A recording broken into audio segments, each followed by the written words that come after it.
Bonjour l'Afrique. Bonjour le Mali. Vive le panafricanisme. Je m'appelle Salif Ladi Kamara. Je suis le vice-président du Rassemblement malien pour la fraternité et le progrès. Et mon président est empêché, je prends la parole. Notre association lutte contre toutes les discriminations. Et aujourd'hui, le Mali est discriminé par la CEDEAO.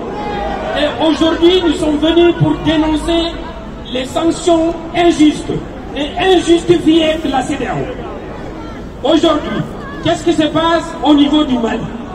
On va vous dire, messieurs, dames, que après la guerre après la Deuxième Guerre mondiale, De Gaulle était devenu le leader incontesté et naturel du peuple français. Aujourd'hui, Assimi Goïta est en train de libérer le Mali. Il devient le leader incontesté et naturel du peuple malien. Et le président légitime du peuple malien. Ce que je vais vous dire, nous ne sommes pas prêts pour la démocratie à l'occidental. On n'a pas la démocratie à l'occidental.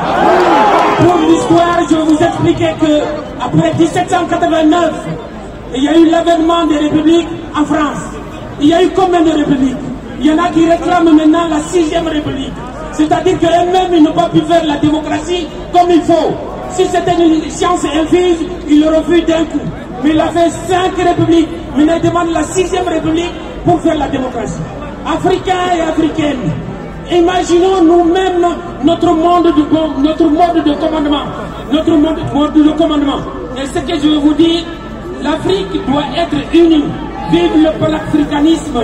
Vive les Africains, la main dans la main, et aider le Mali à sortir de cette crise. Parce que le début du commencement de cette guerre, c'est au Mali, ça peut atteindre tous les Africains.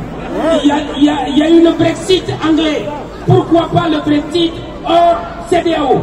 Si la CEDEAO ne s'arrête pas, le Mali sera hors CEDEAO. Et tous les pays vont quitter la CEDEAO. La CEDEAO va rester une coquille vide. Je vous remercie. Je crois qu'on n'a pas compris, on a tout compris. Et le troisième, ce n'est pas une question, c'est lui qui croit que l'homme africain n'est pas encore assez rentré dans l'histoire.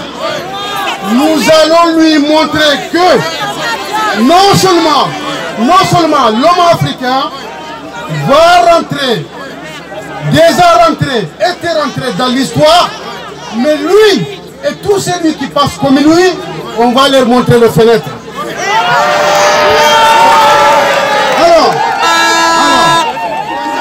Alors, à partir de là, vous me voyez habillé comme ça, vous pensez que je vais passer mon temps dans les mosquées à prier? Non.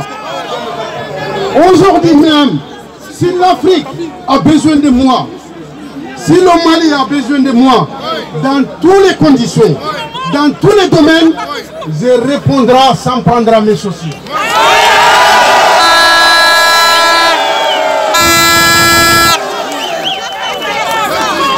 Je vais vous dire